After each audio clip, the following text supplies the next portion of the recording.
Okay, so also Mary is joining.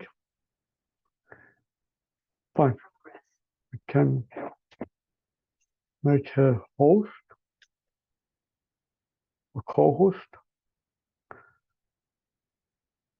So now we are really settled. Okay, so today is um, September 12th, and we are talking about handwriting in general. So it's a topic that is very controversial nowadays. Okay, it's not um, as important it used to be. Yes, you are hearing it right. Actually, it's not as important as it used to be. Why do I mean?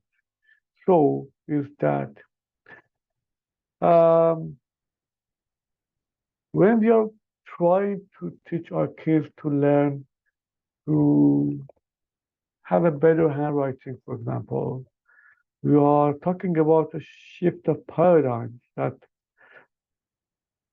let's assume it's 5 or 10 years later, and how much you need working on handwriting, how much you are required to work and have good or legible handwriting. Even right away, nowadays, we people mostly type, or in a few years, maybe we will be facing with kind of a speech to text app, very precise, very accurate ones that can capture our voice so clearly that we don't need to write or type even. So handwriting is a kind of paradigm that when we look back to the time that our fathers or parents or our grandparents had to learn it, or they would be considered illiterate, or the ones with lack of knowledge of writing. In fact, if someone couldn't write 50 years ago, that person would lose or miss many big and important part of independence. But nowadays, we can mention that utilizing assistive devices, you can stay independent. And the main point is that we should think about what our own child, if we are about to choose between writing and handwriting, which one we would choose, which one we would prefer. So writing means that if you have an idea of how to cook your thought, how to digest it, how to prepare the content of thought, how to provide it in a series of sentences, how to make it fascinating or interesting or attractive to the audience or to the readers,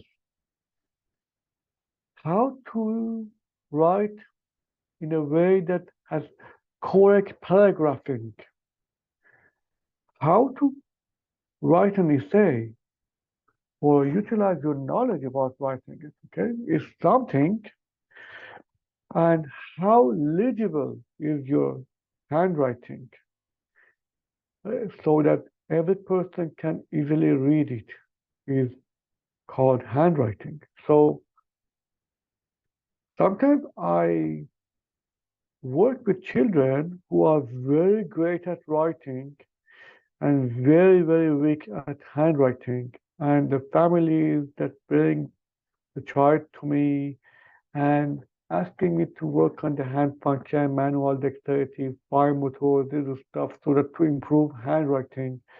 On the other hand, once I start working with the kid, I feel that actually that task is almost as meaningless as what the child is assuming. Because when he's supposed to spend his energy and time and effort on developing the pattern of handwriting. In fact, that child cannot write as fast as he can prepare a thought about that writing. So it's a thing that later we can talk about in more details. However, we can say that handwriting is important not solely because of the legibility of what we write, but because that even if a child has a better handwriting, there could be a sign that his hand function or his visual motor integrity is good. Or we can mention that that fine motor function that can help a child have a more independent life can take a part in having a better handwriting as well. That's why that sometimes we can use this approach for handwriting that, yeah, okay, so the child is about to practice it because sooner or later, somewhere, he needs to have it. And even if he doesn't need the exact skill of handwriting, still it is good for the brain function and activates some local locations or localization of the brain that are responsible in charge of controlled behavior, controlled movement. That's why. So, first of all, you are going to have a kind of self-evaluation checklist. Maybe you yourself can also do it. Do it for yourself. Or you can ask your child to fill it. So you can ask your child's name at the top or say, okay, classroom or thing. So I'm sitting correctly. Does your child sit correctly at the table? Is the posture good? Okay. Next thing is my tool hold is correct. No matter if you're holding a pencil or marker or pen, do you hold the pencil in a correct way? And kind of called pencil grasp. My non-writing hand is placed on the paper correctly. Yes or no? Is your non-writing hand, for example, if you are right-handed, your left hand is correctly placed on the paper or is under the table. It's a very, very important function or posture that every child needs to be vigilant and mindful about prior to starting handwriting tasks. And if I need to use a tool grip, so if I can write with a regular pen or I need some tool grip so that I can have a better control and the balance between the stability and the mobility of holding the pen so that I can hold it not too firm that my hand gets rigid and not too loose that the pen keeps moving between my fingers. Okay? So balance between stability and mobility sometimes need tool grip for children who are not able to hold it firmly enough to have a good effect on the paper. So once we check these 4 questions, we'll start giving the score to these 17 questions. Given the fact that I have written, I have said yes, yes, yes, yes, just assume that I have responded to all questions, yes, yes, yes, except the last one, which is no, yes, yes, yes, no. So it means that I don't need any help, I can sit correctly, and I can sit appropriately. So my letters are formed correctly. In fact, when I write letter R, everyone, not only the ones that know me, not only the ones that know my writing style, okay, my handwriting style, printing style, everyone can recognize that shape as R. My tall letters are the correct height. I mean, if the letter has the right height or not. For example, if I write H, can someone differentiate it from N or not? If I write letter I, can someone differentiate it from L or not? Yeah, the other things. And my letters with tall are the correct length. My letters with tails are the correct length. Sorry. So letter K, letter Q, letter R, these letters have some tails that has a core should have correct length. So it's a step evaluation check that later on you can read through the rest of this and give a score to them. So most of the time for activities for the areas of progress that no one can give a score to it as a kind of 0 or 1 if someone's handwriting is good or bad. It's because it's the kind of qualitative approach, okay? So you are trying to make it measurable. So by making it measurable, we can address it. So um, making it measurable by self-evaluation checklist means that you are going to ask your child to write a paragraph, and then along with the child, you are going to give a score to each one of these 17 questions alongside those four formal questions, and then giving almost some none for most of them, and then there's a kind of pre-test. And then after 1 month or 2 months of working hard on handwriting or hand function, you can expect if there is a kind of improvement in the scores, if you give a score again to them or not. So we can move forward uh, and talk about this point. Just let me check if it is. Okay, so there is a kind of multisensory approach about handwriting that I want you to look at. They are all things that we can talk about. Multisensory handwriting approach. But if you want to go step by step, first of all, we want to make sure that a person who is going to have a good handwriting should have good grasp motor control. So I am going to talk about grasp motor control, and they are all kind of taking part in having a good handwriting. Okay? They are contributing factors. So if a child can walk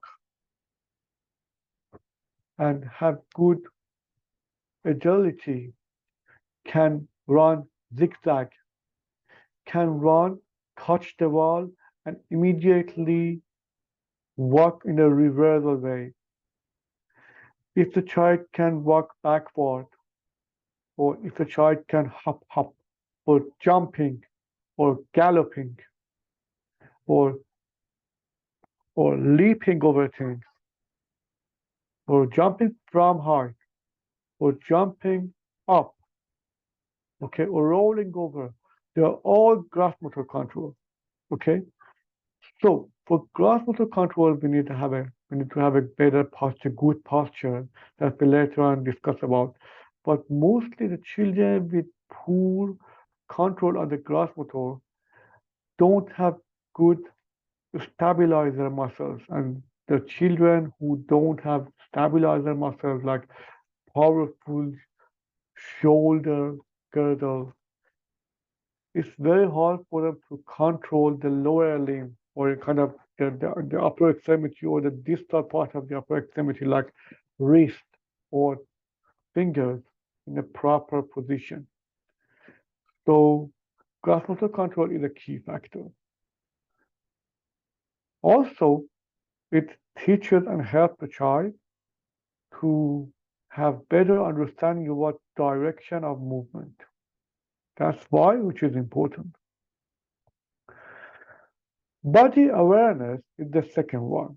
Body awareness is that how much you are aware about the position of your body in space, how much you are aware about the position and angle of your joint and limbs that are attached to the core of body. So, for example, if you are sitting upright, or if you are standing upright, and if you are raising your hands apart, or if you are abducting your hand to the side, or if you are holding a kind of asymmetrical movement, like kind of one hand up and one hand to left, if I close your eyes and ask you to do it again, can you do that or not? So, like a kind of simple task or test that you can check, that you give a number to three different positions. First, you raise your child's hand fully upward like that and say it's number one. Then memorize it. One is this. Then you raise your child's hand halfway like this and say count to give a number two. Okay, so whenever I say two, you should hold it like this. And then for the next thing, you can ask your child, for example, with a given number of three, that, for example, your child is going to do this way, and then the other hand this way. For example, asymmetrical is called number three. And then you're supposed to ask your child to close his eyes, and once you say the number, the child is about to remake the same movement or position in the space. Is the child fully aware of the body?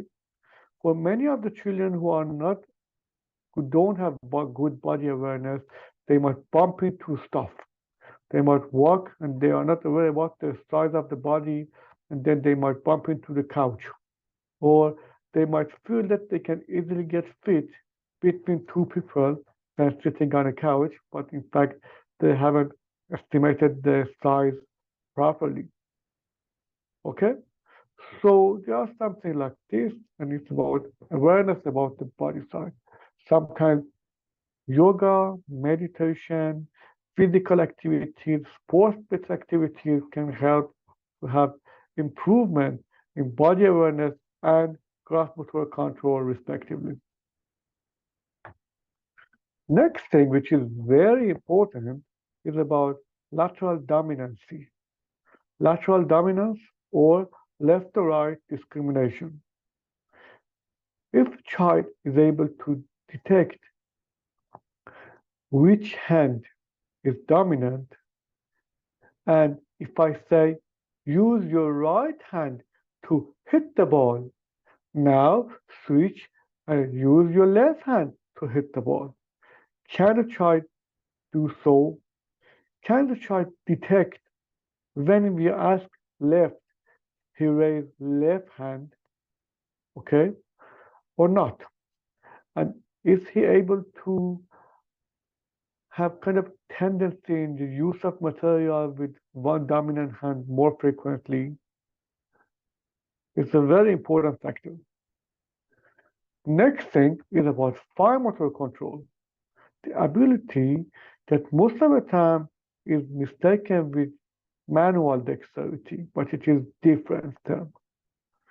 Fine motor control is about the ability of controlling the little tiny voluntarily muscles of fingers and eyes. So in eyes and also in our fingers, we have very tiny muscles that are in charge of tiny movement in a controlled way. So a controlled contraction of tiny muscles in our eyes can help our eyes have a good accommodation or called visual accommodation or good visual convergence.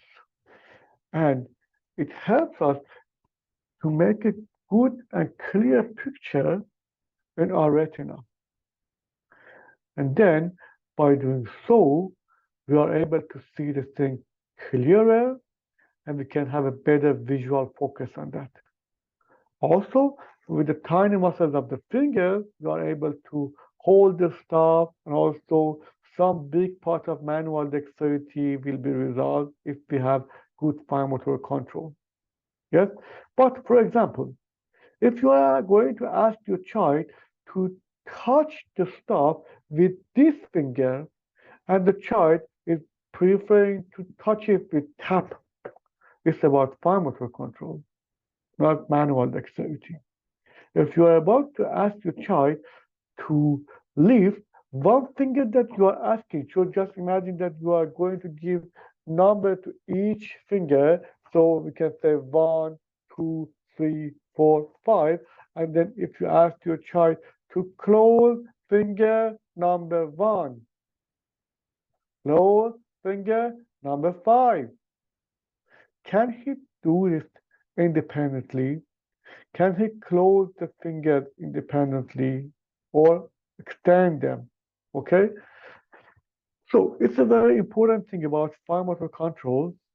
If a child is able to pick tiny items or tiny objects, can can he work with the stickers and remove the sticker from the label?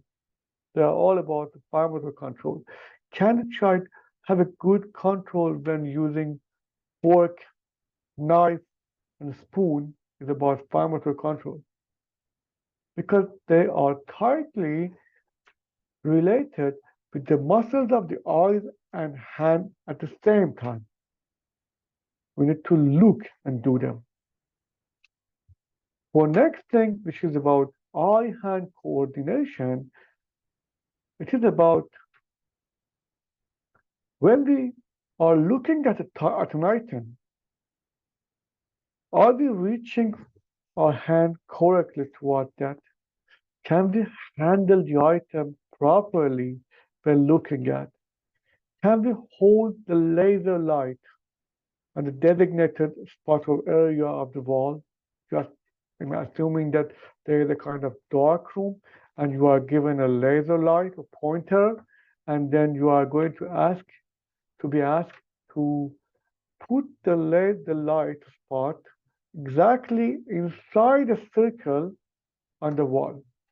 That you keep holding that pointer light on that. It is one of the very common activities that we use and do in darkroom setting that recently we have established a site in the clinic as well for visual perception and improvement of eye-hand coordination. So if a child looks forward, looks toward the bowling pins, hold the bowling ball in hand and roll it this way, but the bowling ball is going far from the bowling pin. In fact, is somehow related to eye-hand coordination. If you have given a bat to the child and you are asking the child to hit the pendulum-like moving kind of ball which is hung off the ceiling, and you are going to ask the child to hit it with a bat. If the child can't do it, it's somehow related to eye-hand coordination. And next thing is about, did you find it? Yeah. Postural stability, which is lower than gross motor control, and it is related to the gross motor control also. It's about how strong your muscles are in holding a posture or position Just imagine that if you have a good posture, when you are running, your upper trunk is not tired. You can run and you do not feel fatigue or exhaustion immediately. And if you have a poor posture, when you walk or run, you are wobbly. You are wobbling around and you cannot maintain your upright posture when running or zigzag running or doing kind of gym-like activities. Okay, so it's about posture that when you sit at a table or on a chair, you can maintain your erected posture and can write properly at the desk. It's about the posture that when you are watching a TV, whether you prefer to lay back and then gradually, as if you are melting down on the couch, or you can hold your upright posture. The other thing about postural stability, and it's directly related to balance. The people who have good posture can have good balance as well. They are kind of related to handwriting because each one of them that is weaker than typical or normal negatively impact the quality of handwriting or pencil grip. And then you can you have a harder work or pathway to work towards along with the child to improve the skills of handwriting. And it actually is not fair to start handwriting until the majority of these factors are almost satisfactorily met. Next thing is about bilateral integration.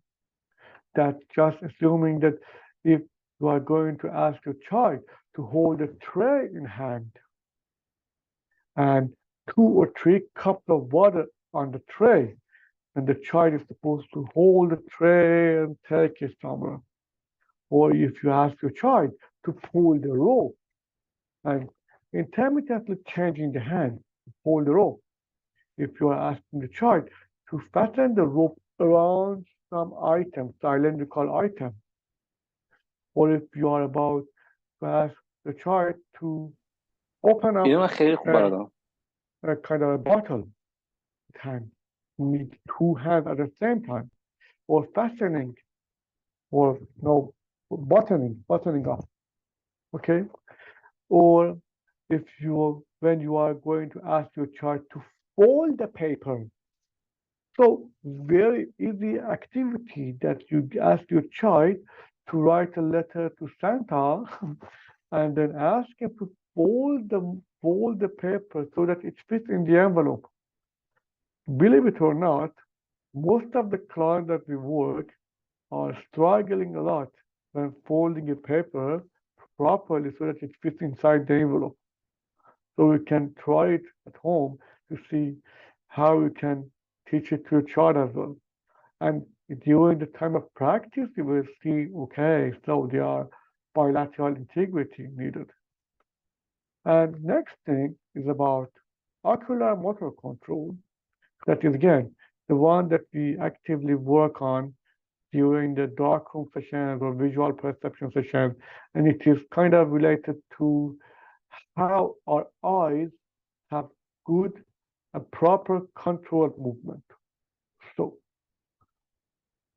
this thing, I just got okay. So proper controlled movement. So, for example, when you are driving, you keep checking the rear mirror and the side mirror and the front. You are watching the front, you check the side mirror, you check the rear mirror, and you also talk with the other person beside you and you look at that person as well. So all of them need oculomotor control and that your eyes should keep switching between some items, some called saccadic eye movement or visual pursuit. or ability to follow some moving item. So when your child is supposed to keep his eyes on the letters when writing it, in fact, he needs to have a controlled motor and movement of the eyes on the item. And it is important as well.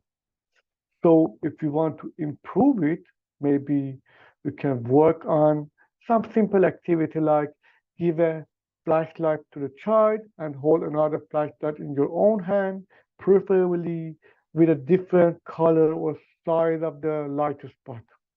And then you ask your child that he's supposed to follow your light spot on the wall. Wherever your light spot moves on the ceiling or the wall or the floor, your child is supposed to follow it with the light spot. As if your light spot is rather bigger and his is a little smaller, and then you are going to say, okay, there is a mommy or daddy and there is a baby, and the baby is going to follow mommy. Okay, and the mommy keeps moving to the ceiling, down, floor, everywhere, the corners, and the baby is supposed to follow it.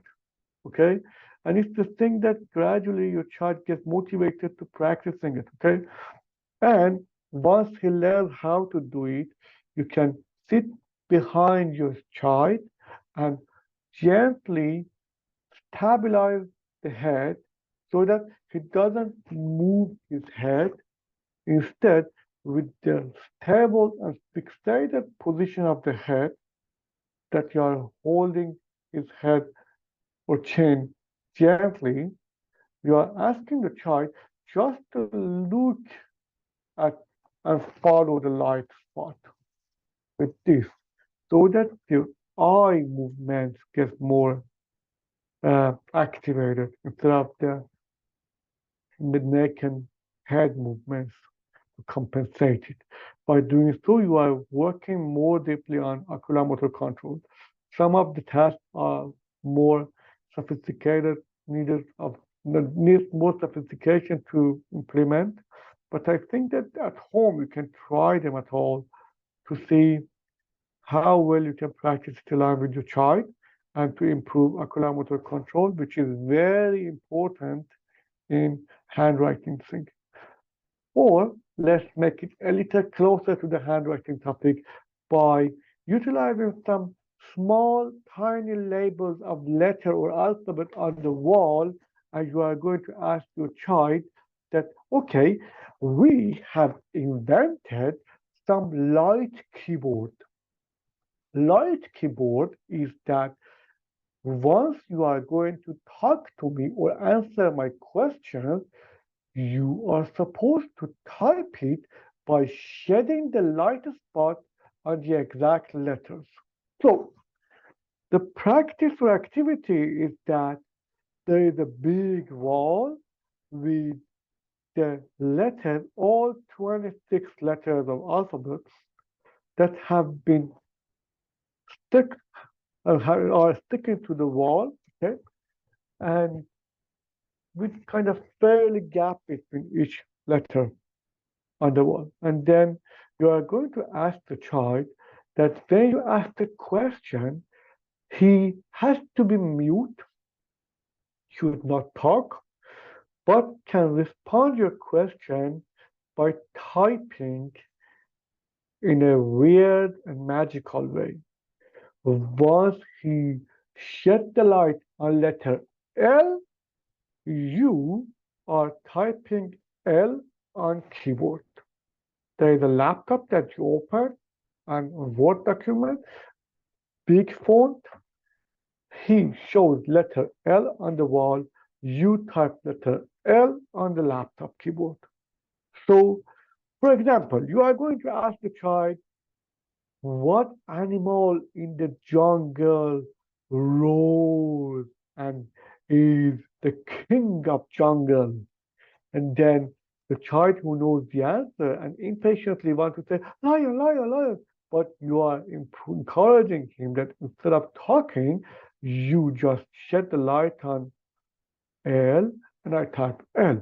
Then you need to find and spot letter I on the wall and move the flashlight toward that and keep holding it on letter I without letting it move frequently. And then I type I.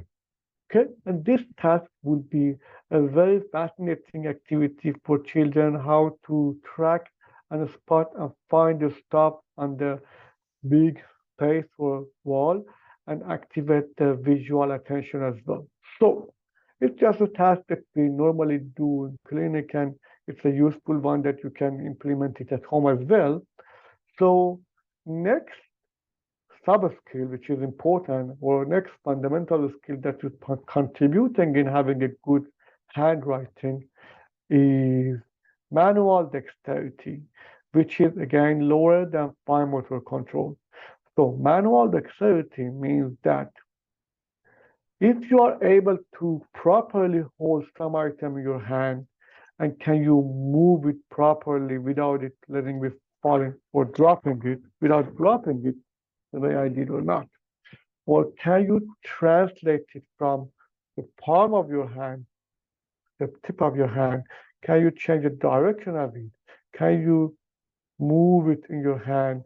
Can you hold two or three or four items at the same time as if you are holding? And if you are holding all these three items, can you release the one that I asked you? Just imagine that the child is supposed to pick five different cubes or Legos in one hand.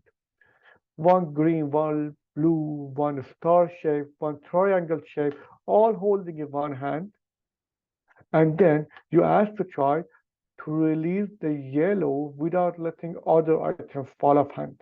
So just remove the yellow one as if you open it and then drop the yellow one instead of the other and then holding the others tightly. They're about manual dexterity. The person with good manual dexterity has a higher chance of independence in self-care, in self-care skills, where you are going to ask your child to pull up the socks. In fact, manual dexterity plays an important role. And where you are going to ask your child to hold the pencil properly or use the rubber or eraser properly. Okay, it's about manual dexterity. Many children who are weak at manual dexterity might chew apart the paper when erasing the word. So it's important and very, very fundamental skill. So special relationship. Special relationship is about if the child understands the position of parts of something in space. For example, if if he closes his eyes, can he imagine the shape of a bicycle somehow two wheels below the frame, two sides, and one frame like kind of rhomboid. And so, can he imagine it? Or when he looks at some item, can he understand the relationship between the parts of that item? Okay, for example, the distance between this coffee cup and this can of Coke, okay, this one, let me show you how. Okay, so this one is farther from the can of Coke. So the cup of coffee is farther from my face compared to the can of Coke. So if it is farther or in front or behind or they are closer to each other compared to my face. So they are the things that related to the visual and spatial relationship. And it's a very, very important thing that children who are good at it can easily understand and recognize and detect the difference between H and N and K and O and Q and P and R. You see, many of the words are kind of little tricky. Yes, there are tricky letters that resemble each other and they have some little difference or details needed to be paid attention to somehow. It's about a special relationship. So if a child is weak at that, cannot control the movement of or the length of the tail of the letter, as I mentioned it earlier on the self-evaluation checklist, for example. So next thing is about visual figure ground discrimination that you can find it in Find the Waldo book. Find the Waldo book. I think some of you, at least many of you, know Find the Waldo. Um, it's a kind of comic book or let's say a book with lots of busy scene of picture that every person is doing it just like a kind of a scene of a park or scenery of a park that has fountain in the middle. Someone is selling hot dogs. Two dogs are playing somewhere else. A balloon is flying there. A child is having ice cream. So all these things. And Waldo, who is the main character of this picture, has hidden somewhere in this busy picture, and the child is supposed to find it.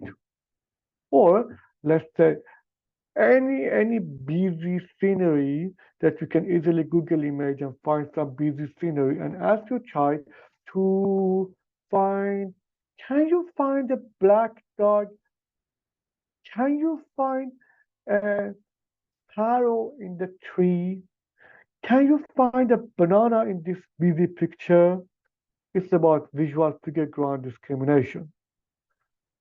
And for children who are good at that, they have higher ability of reading skills and detecting or paying attention to the details and not to losing the track of writing when they are supposed to copying one's writing to their own paper.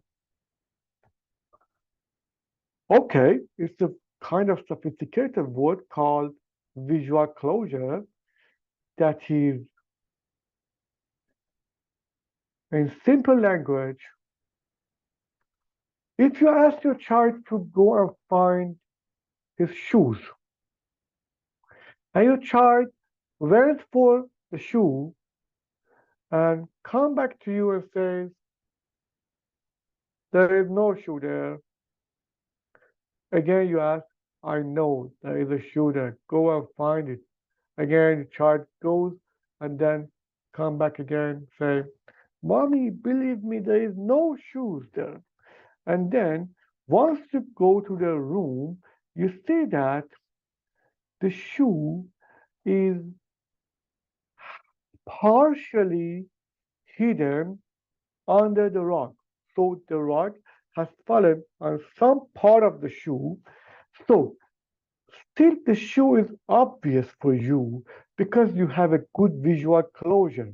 Because when you see a part of a picture, you can understand, okay, it is there is a kind of continued size of the picture. I can estimate that, okay, the shoes is in this area. When I look a part of that, I can detect the whole item by that.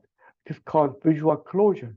So if I show you a picture of an animal and cover all side of this animal, just I show you some some part of the pig nose. You can easily understand that, oh, it's a pig. Why? Because you have a good visual closure. For children with lack of visual closure, it's very hard for them to detect the letters, and sometimes they don't understand or they don't find similarity between the typed letter and printed letter. So when we type, letter P is always Times New Roman, like that P, sharp edge. But when we write it with our own handwriting, all letter P that we write gently are different from the former one and way different from the typed version. So visual closure helps us understand that all these written or typed letter P are still letter P because they are similar to each other, much more similar to than similar to different letters of the alphabet. That's why. So next thing is about visual discrimination, which is important as well. The ability to discriminate the letters is important as well.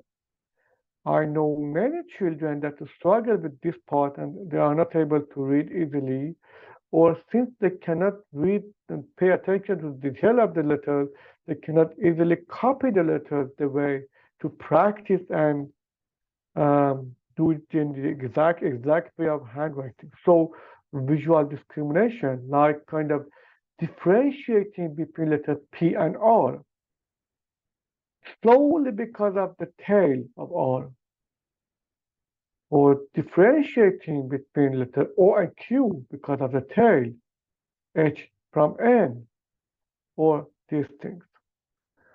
And the next thing is about visual memory, which is very, very important one because most of the time when we are going to have handwriting, in fact, we have an image of the letter in our mind and we are going to remake it out of our memory and write it down until we are going to copy it from some pattern.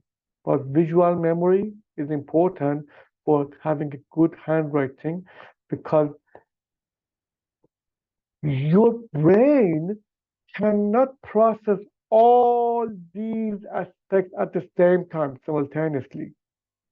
So the exact point is that each one of them can be done subcortically or cortically. If you do them subcortically, in fact, it means that you are skilled enough to do and operate those skills automatically without having lots of effort. So, if you have a good postural stability, you don't need to pay attention to your posture. You easily can maintain your proper and appropriate posture without spending lots of your energy and attention over the posture to double check it if it is upright, if it is a proper, if it is appropriate posture or not. You easily sit and you put your postural stability on autopilot mode and it's just checked. So you are ready to work. So if your handwriting, if your manual dexterity is good, you easily can get rid of thinking and double checking the position of your fingers upon moving or holding the item because automatically you are holding the pencil correctly. Then some part of your energy, attention, effort gets freed up. Then you can hold the pencil more comfortably. Then you can think of the subject of your writing. Just think of the subject or the letter or the thing you are going to write. If I'm writing the letter, if you have a good visual memory, visual discrimination, visual closure, you are not going to struggle with remembering the shape of the letter or the details of the shape or size. Okay? You easily can recognize the letter, and those energy or memory things are going to be saved. Then you can pay attention to the content of essay you are going to prepare in your mind. That's why that in fundamental skill development, that kind of bottom-up approach that we are going to prepare it in a kind of multisensory handwriting approach, all these elements are as important as handwriting itself. But, however, we need to make sure that before starting and moving toward handwriting, we have to have good hand warm-up as well. So hand warm-up is a key factor because of that. So I'm planning to run the second session, I mean, the next session of the workshop next week, again, talking about handwriting in more specific and detailed thing about how to improve the handwriting itself. So it was a kind of 1-2 workshop somehow because I couldn't fit all these important content at the same single slide or workshop series. So hand warm up is important. Like as an example, in the next workshop I will expand this. But just imagine that if you ask your child to stand upright and then for 30 seconds, the child is supposed to shake hands, shake hands, shake hands, shake hands, to activate the circulation of the hand like that, shake hands, shake hands. Okay, now I have a better awareness, body awareness. Do you see the body awareness? When I shake it, I have a better body awareness. Now I can feel my hand. I can feel the blood is circulating faster in my hand. Okay, now next activity is raise a hand and then fist open, fist open, fist open, fist open 10 times, 10 times, 10 times, 10 times. Okay, then I feel it more. I can feel that my hand is ready to practice more. Then I give a kind of party or play doh and ask the child to squeeze it, squeeze it, squeeze it, squeeze it, or pinch it, pinch it, pinch it, or things like kind of yes, grabbing or squeezing or pinching to using the muscles inside the fingers hand as a kind of hand warm up to feel my hand first and gradually tapping on the table, copying the exact pattern of tapping, and then sitting upright and standing, again sitting and standing to practice the readiness of the posture and making it on autopilot mode. Okay? And then passing one item from one hand to other, one hand to other, one hand to other, one hand to other to practice it, get have a better bilateral integrity.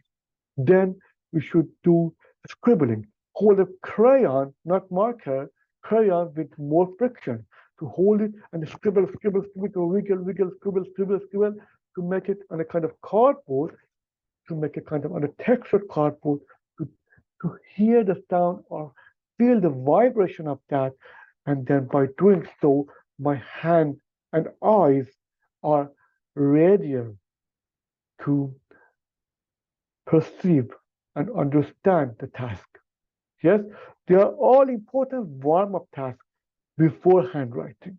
Okay, so before I terminate today's session, I just want to point out to some other aspects of handwriting, which are about some commercially available materials that can help a proper use of pencil, use of handwriting thing. So you can see some commercial available thing like the noodle that you can insert the pen or pencil inside it, and it's a kind of a longitudinal and kind of elongated kind of grip. The other side form of grip is like this, it is fluffy, or that kind of pencil grip that each finger has its own place that you can practically use it. This one is a very lovely one that I love working with. This is heavy weighted pen that is much heavier than regular pen and it's much easier for children to hold and control it in hand. Specifically for children with less readiness in eye-hand coordination or lack of hand control, weakness in hand control, it's a very good exercise. And this one, which is an awesome device, is about some pen that when you write, some very slight vibration happens when the child is holding the pen in hand and writing. When writing, there's a kind of vibration the child feels, and it gives a kind of body and sensory awareness to the fingers and encourage the child to keep writing. There are plenty of commercially available materials that can encourage or motivate the child to write or give some sensory awareness to the child. That for the next workshop, I am going to provide and present it to you. So, these one also related to the next workshop, and there are also 12 rules of legibility that we can address on the next series of workshops. As you see, there are many rules related to writing legibility, and we can address them one by one on the next